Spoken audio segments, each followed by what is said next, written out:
Hey everyone, welcome back to Corporate Decoder, the place where we try to make sense of all the corporate jargon and numbers that most people find boring, but trust me, this one has a few surprises hiding in plain sight. Today we are diving deep into Radiant Strategies Corporation's latest report. They just dropped their the 31st of October 2025 quarterly update, and we are going to break down exactly what it means for them and for anyone watching their business. Before we start, if you appreciate getting straight insights from corporate documents without all the fluff, make sure you are subscribed.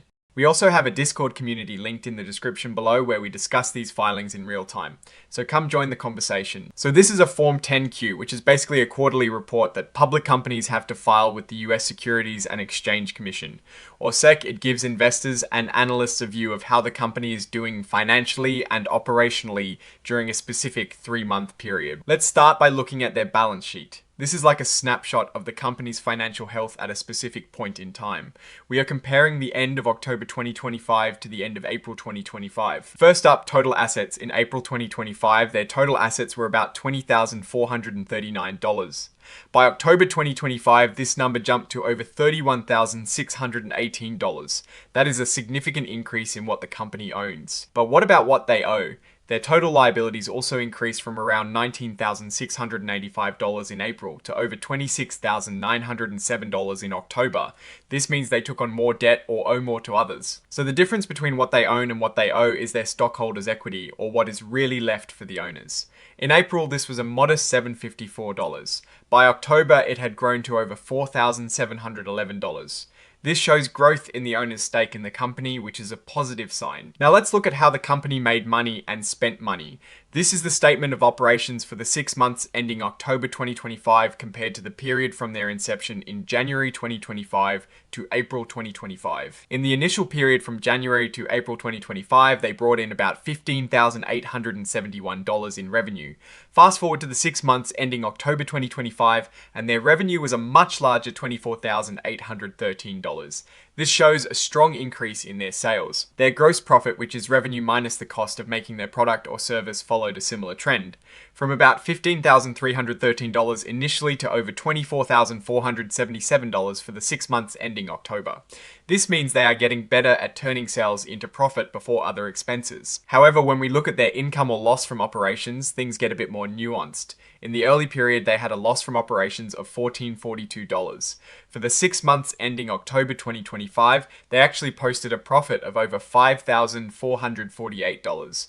This is a big turnaround, showing they are becoming profitable from their core business activities. And finally, the bottom line, the net profit or loss, from a net loss of $1,442 initially to a net profit of $3,893 for the 6 months ending October.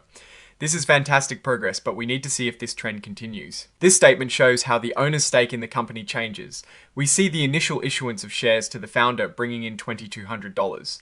Then over time, as the company becomes profitable, particularly in the 6 months ending October 2025, the retained profit grows significantly. You can see the total equity climbing from $754 in April to over $4,711 by October.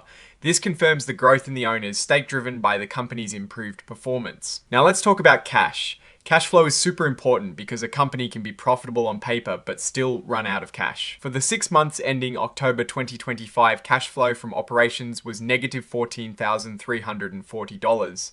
This is quite a bit of cash leaving the company from its day-to-day operations. This is a stark contrast to the positive $14,067 they had in the initial period. This negative cash flow from operations in the recent period is a red flag we will need to dig into. On the investing side, they used over $8,705 for the 6 months ending October 2025. This was mostly for buying new equipment and software. Initially, they used around $1,878. This increased spending on assets indicates investment in their future growth. Financing activities show how they are getting money from investors or borrowing. In the initial period, they got about $5,047. For the 6 months ending October 2025, they received a substantial $16,443, primarily from advances from their director.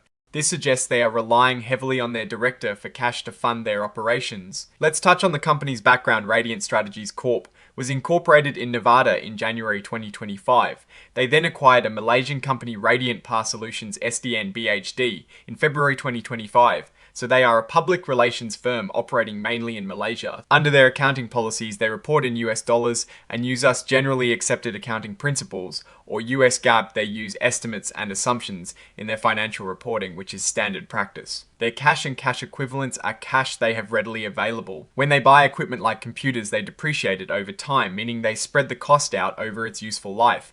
Computer equipment, for example, is depreciated over about 4 years. Similarly, software costs are amortized or spread out over its licensing period. For leases, they have to record a lease liability and a right of use asset.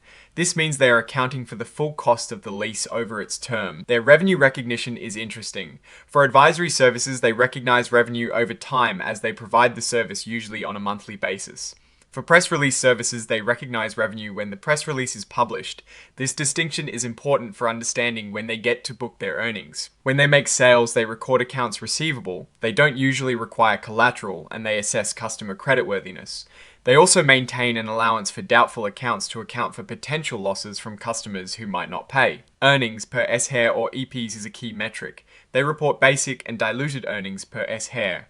This basically tells you how much profit is attributable to each share of stock. They account for income taxes using the asset and liability method, which is a standard approach in the US. They also consider deferred tax assets and liabilities. They highlight related parties, which are entities or individuals they can control or significantly influence.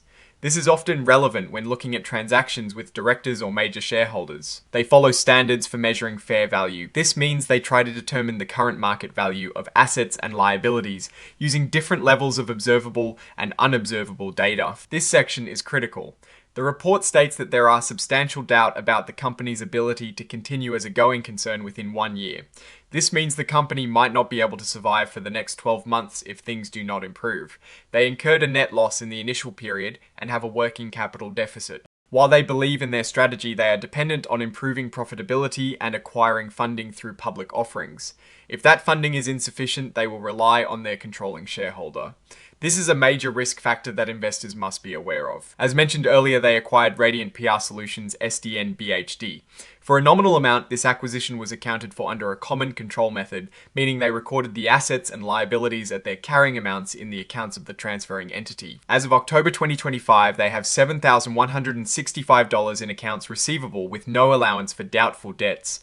This suggests they are confident in collecting these receivables. Prepayments and deposits cover things like prepaid domain names, website expenses, and publishing costs. These are generally short-term expenses paid in advance. Here we see their investment in equipment detailed. They added about $5,777 worth of equipment in the 6 months ending October 2025. This is a significant increase from the initial period. This section shows their accounting for leases. They have a right of use asset and a corresponding lease liability, reflecting their obligations under lease agreements. The total lease liability is split into current and non-current portions. They also invested over $1,155 in software over the period, indicating a focus on technology and digital tools. This is a key related party transaction. As of October 2025, they owe their sole director a substantial $19,456. This money was advanced for working capital and asset purchases. It is unsecured and non-interest bearing with no fixed repayment terms, which can be a cause for concern. Accrued liabilities are expenses incurred but not yet paid. For October 2025, this amount is $29.86, primarily for audit fees and salaries. This is a much lower figure compared to April 2025, which was over $15,000. Deferred revenue is money received for services not yet rendered. In October 2025, they have no deferred revenue, a change from April 2025 when they had $1,159. This suggests they have completed all services for which they received advance payments. This section reiterates the share structure. They have a substantial number of shares issued and outstanding with a low par value. The growth in retained profit is the primary driver of the increase in total equity. They operate in both the US and Malaysia. In the US, they have significant net operating losses or NOL-S that can be carried forward, but a valuation allowance has been set up because it is unlikely they will realize these benefits. In Malaysia, they generated a profit and owe income tax. And here is a significant concentration of risk. Their revenues and outstanding receivables are heavily dependent on just a few customers. Customer A accounted for 42% of revenue and 100% of receivables. Customer B another 29% of revenue, and Customer C also 29%. This means if any of these key customers leave, their financial health could be severely impacted. They had 100% of their revenue from these customers in the initial period as well. No significant legal proceedings or unregistered sales of equity securities are reported. The report is signed by Fui Chen Chai, the Director and Chief Executive Officer, and also Chief Financial Officer. This indicates a single person is handling multiple key roles. So what does all this mean for Radiant Strategies Corp? Despite the strong growth in revenue and revenue from operations, they are facing significant challenges. The negative cash flow from operations is a major concern. While they are investing in assets, their reliance on director advances for funding and the substantial amount owed to the director highlights a potential issue with accessing external capital. The going concern uncertainty is the biggest red flag here, indicating serious doubts about their ability to continue operating for the next year without additional funding or a significant improvement in their cash generation. The high customer concentration also presents a considerable risk. In conclusion, Radiant Strategies Corp is showing signs of growth and operational improvement, but these are overshadowed by significant financial vulnerabilities. Their future hinges on their ability to generate positive operating cash flow, secure funding, and diversify their customer base. It is a high-risk, high-reward situation, currently leaning towards high risk. What is your take on these numbers and what they signal for the company's future? Drop your thoughts in the comments. If this analysis was valuable, hitting that like button really helps, and subscribe for more deep dives. Don't forget to check out the Discord in the description. Thanks for watching. See you next time.